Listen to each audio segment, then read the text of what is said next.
It's time for Life Engineering, processes that combine science, wisdom, and spirituality to build a life of alignment. Joining Dr. Pat is your host, Gabriela Embon, bringing you bi-weekly wisdom nuggets, your step-by-step guidance to build a life of no regrets. Stay tuned as they uncover powerful processes for you to realize your true potential. Are you ready for some magic wisdom? Life Engineering starts now.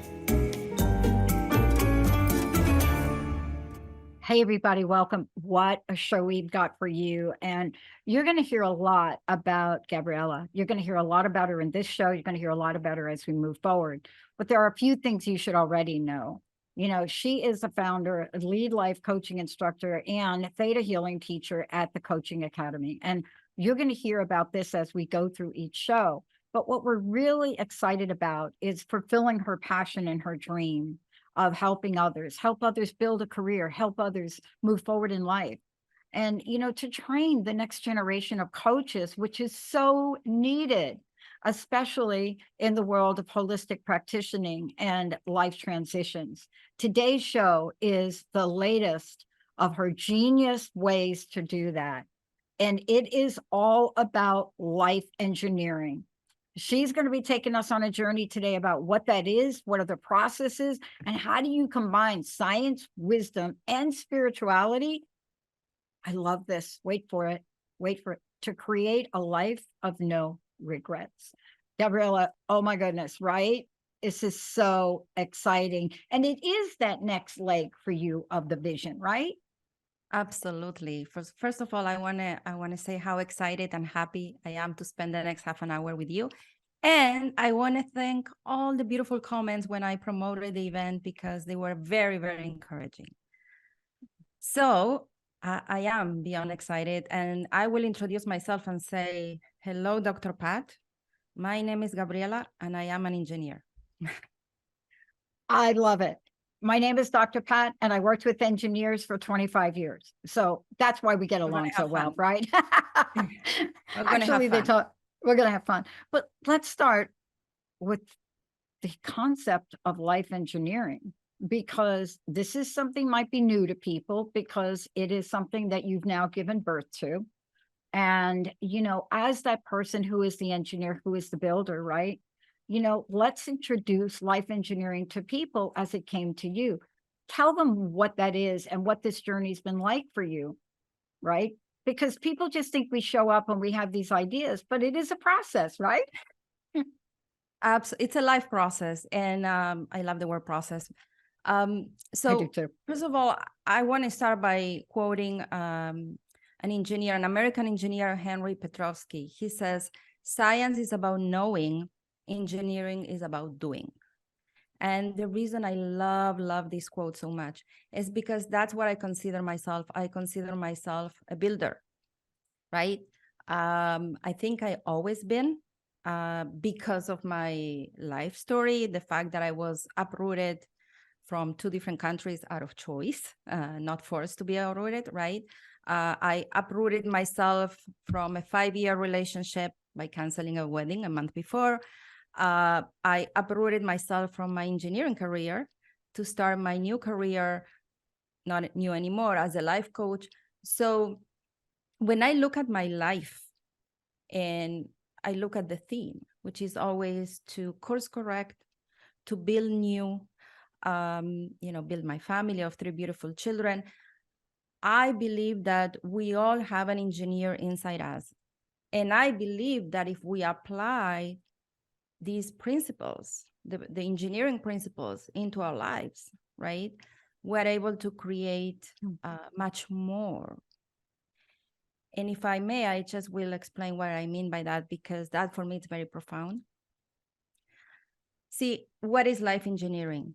These are the systematic creative processes to create a life of alignment, okay? And I say that there's a lot of similarity between engineering at work and engineering our own lives, right? Not only that, but by applying these systematic processes, we're more likely to be more daring and more creative. And that's because we're taking a more conceptual approach to our lives rather than an emotional approach. Yeah. Right? Because we tend to be less forgiving when it comes to our personal lives. So that's why I believe that this is so powerful, because it allows us, by having these systems, allows us to dare more. Yeah. I don't think we realize, and I'm so glad you brought this up. Let's just stay with this for a little bit and talk about the systems and why we're so excited about this. I think when we start to think about our own lives, and since I've talked to you last, I had an experience that made me think about my dad. And there's one thing I think about my dad, and that is, as horrific as it was to go into school every day with greasy fingernails, my dad was a mechanic. But until I started to talk to you and work with you on the show, I did not realize what he was teaching us three girls. He didn't have my brother. And what I now know, and what you're going to talk about next, is there's such beauty and creativity in engineering. I think it's one of the most misunderstood aspects of work and life. I think it's misunderstood, right? I think people see it as rigid, as linear.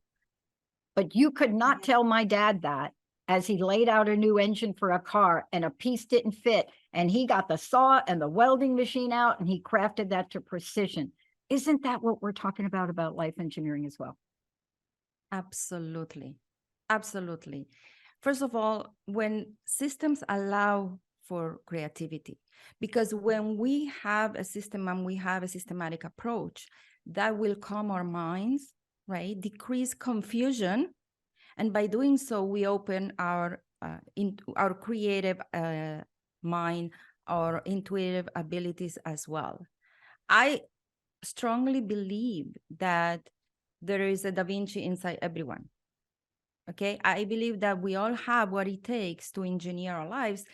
If we just learn a few processes that when applied, it makes the process so much easier. Mm-hmm. And then we let go of confusion, we let go of overwhelm, and that allows for creativity to emerge.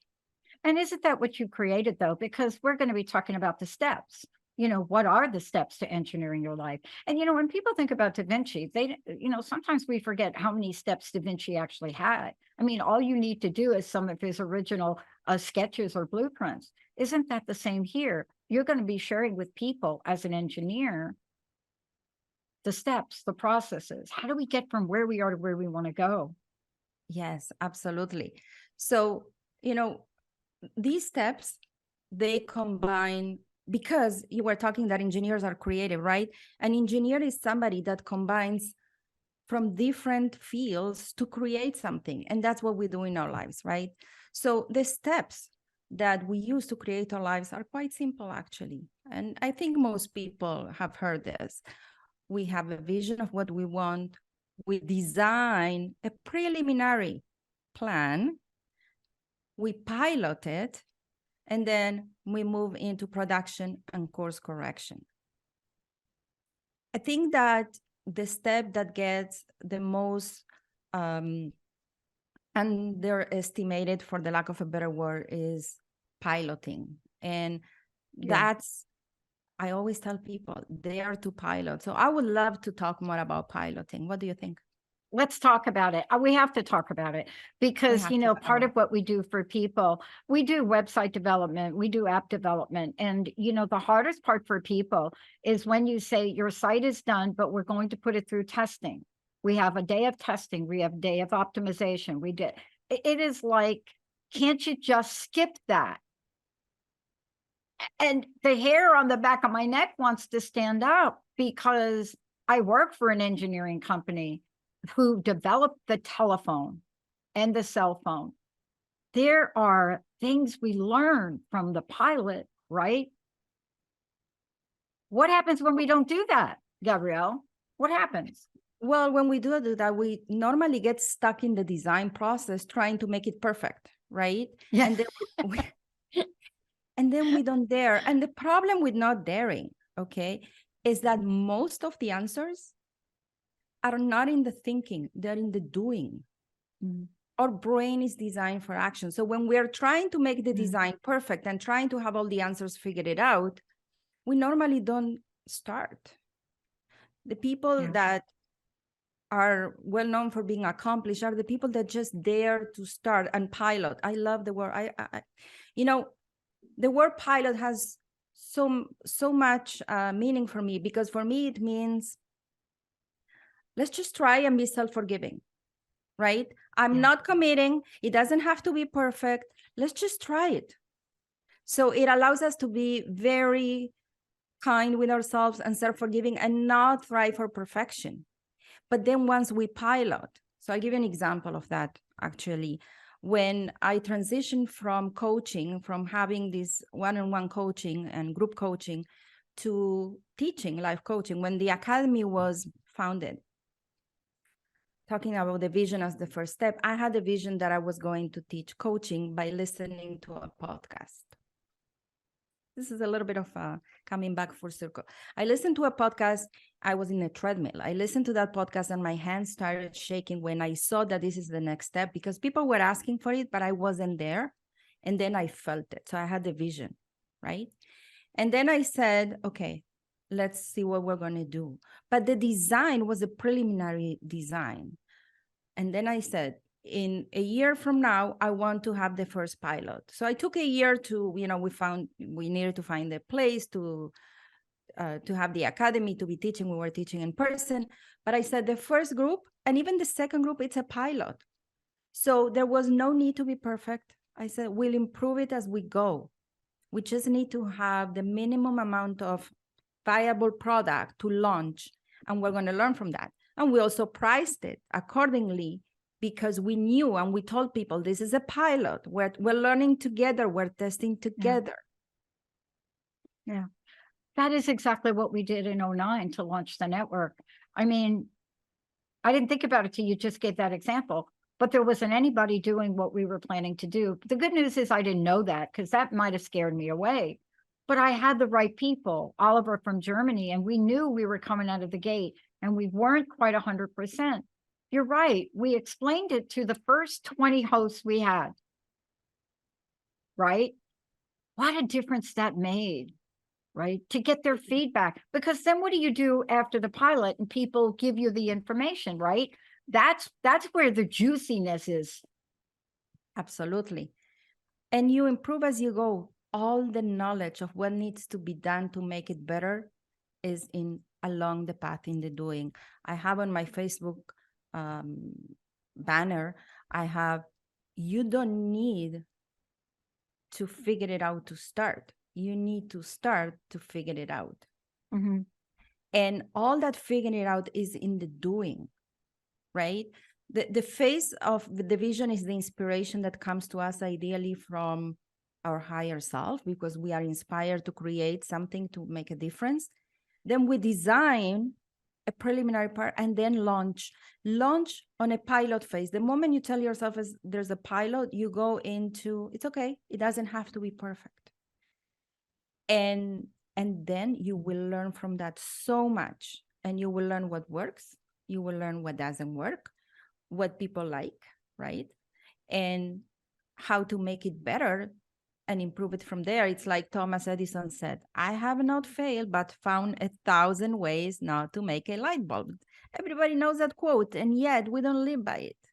We're so afraid of failure that we never dare. So the pilot is us into taking action, knowing that it might work, it might not, we might need completely to change it, but that's okay, because that's why it's called a pilot.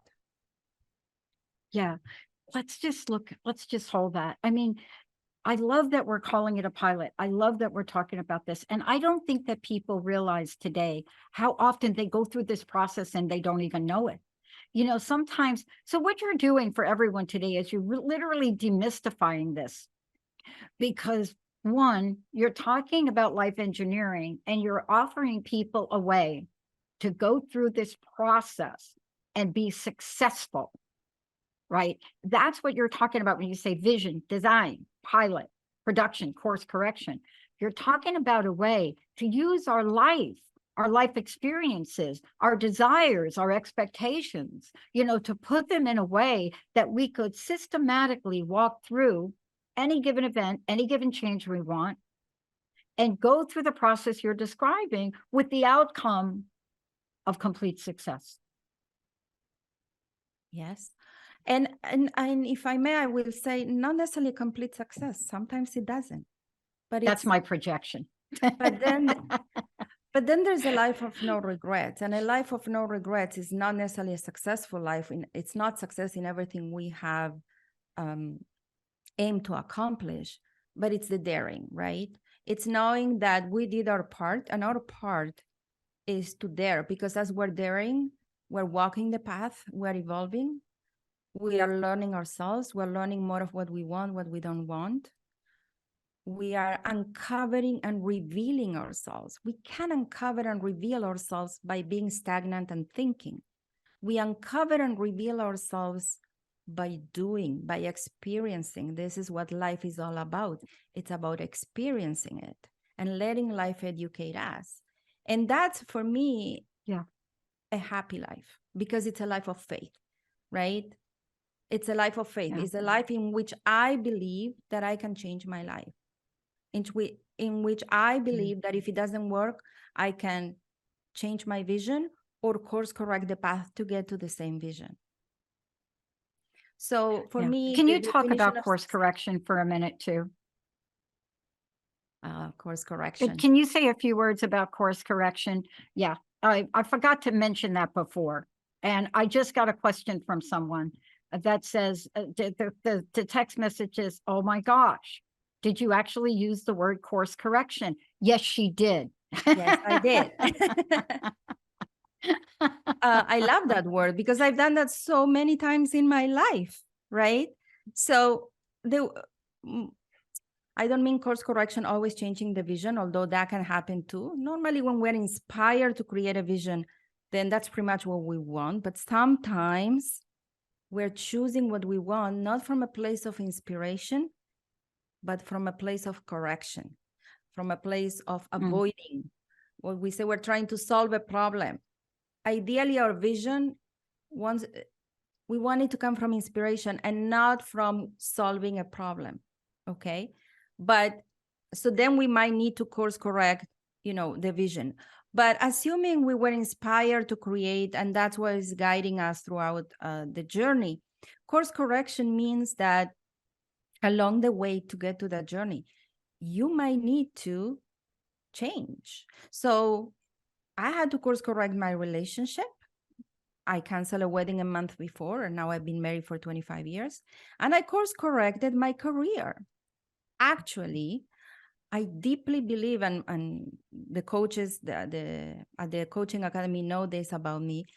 I believe that as adults, it's our responsibility to be fulfilled in these two aspects of our lives, our career and our primary relationship. And that takes sometimes course correction. It takes the courage to say, this is not serving me anymore, and I want something else. And I'm daring to take a step towards a new direction. Or make it better. I'm so glad you brought this up. I'm so glad you brought this up, because I was asked a question at a seminar I did once where I made a statement and people are like, no, that's not true. I made the statement that we have been in career management and relationships since we were able to, and even before we were able to walk upright, whatever you believe, that we, right out of the get-go as human beings, there were two things that we were meant to focus on. One, of course, relationships, but two, a broader version of career. So what am I meaning by like that?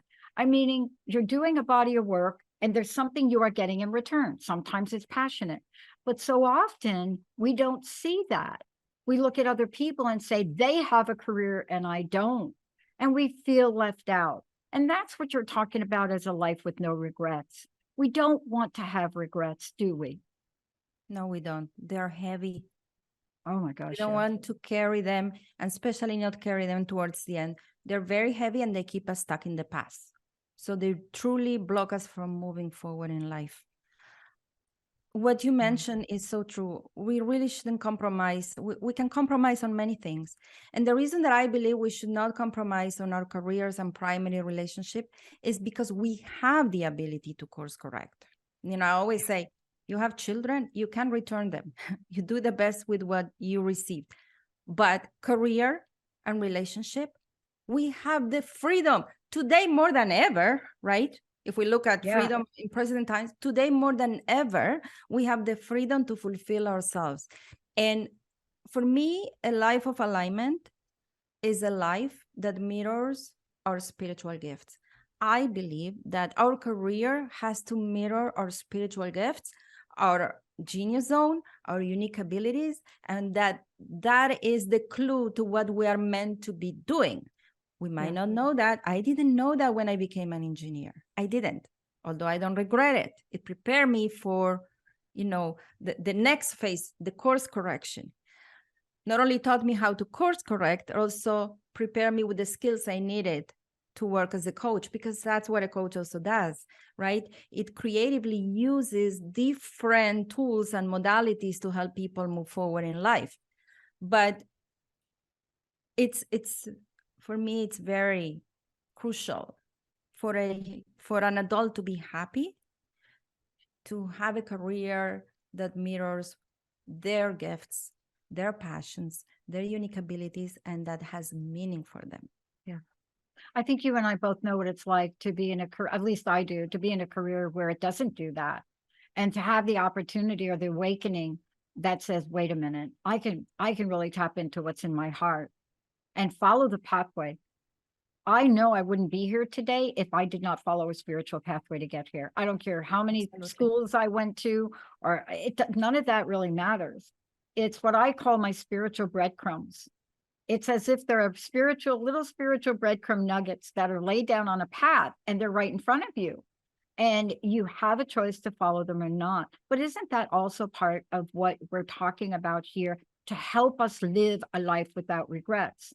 Isn't that part of an energy clearing process? Because if we have regrets, we have resentments. If we have resentments, we are stuck in layers and layers and layers, aren't we?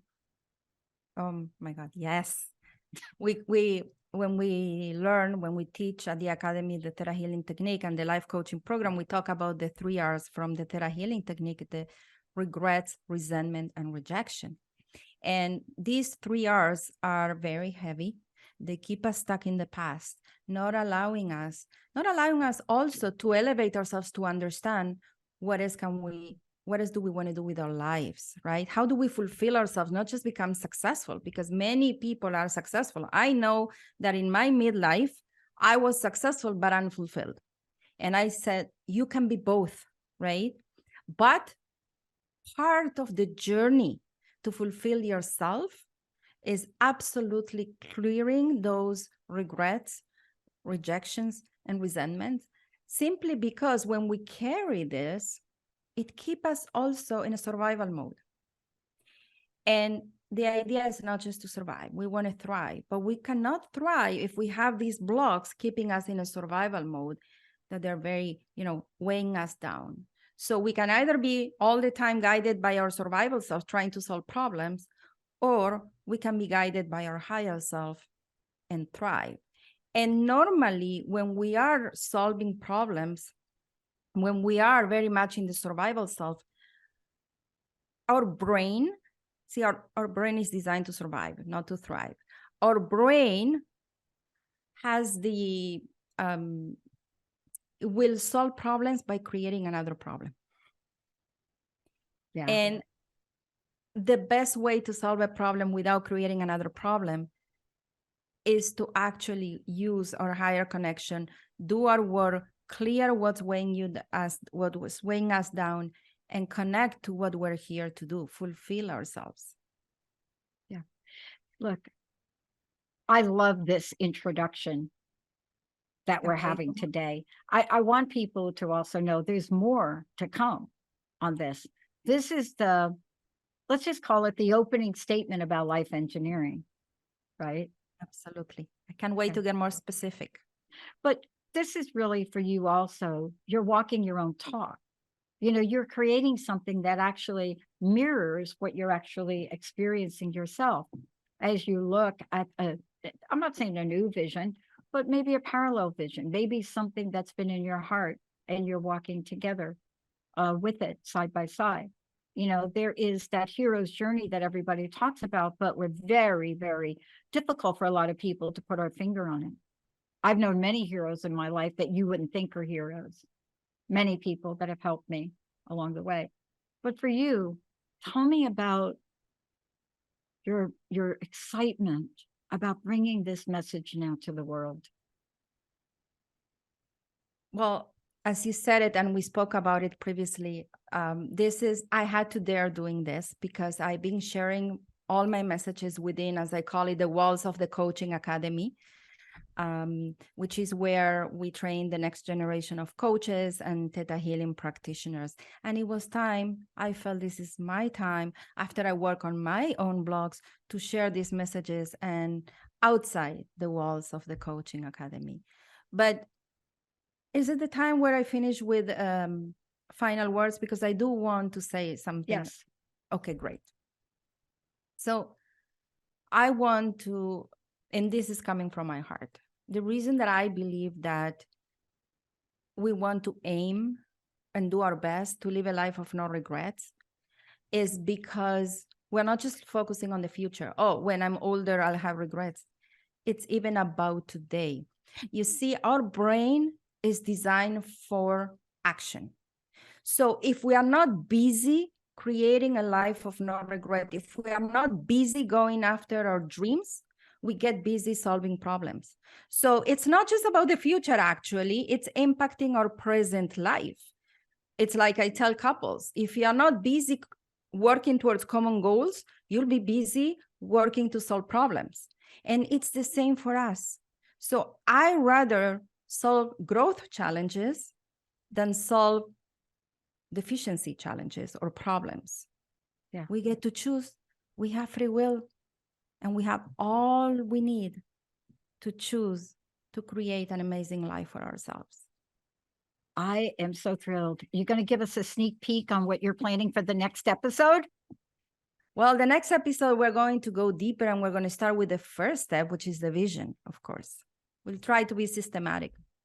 After all, it's life engineering, right? And what is the best way for people to find out more about you? It's always coachingacademy.net. Coachingacademy.net.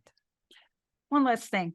We have a few seconds left. I'd like to know your personal message. What does Gabriela want to leave us with today? I want to, three words for you to remember. Dare to pilot. Awesome. Gabriela, thank you so much. As we said right at the top, this is the first of something very exciting. This is a pathway that I'm so thrilled Gabriela has brought to the forefront, because we are looking for a system. We are looking for a way now to really look at where we are today, not just to get through the next year, but to get through our day, our week, our year, to create that vision and understand you have the freedom to choose and change. But you may not have a way to get there. And that's what Gabriela has created. She's created the way. Thank you all for tuning us in, Gabriela. Thank you so much for everything. Thank you, Dr. Pat. It's been a pleasure. Thank you all, the best audience on the planet. We'll see you next time. You have been listening to Life Engineering, processes that combine science, wisdom, and spirituality to create a life of alignment on TransformationTalkRadio.com. Join host Gabriela Embon and Dr. Pat every first and third Tuesday at 11 a.m. Pacific for bi-weekly wisdom nuggets on how to create your perfect synergy between your mind, body, and spirit in order to realize your true potential. For more information, visit Gabriela at coachingacademy.net.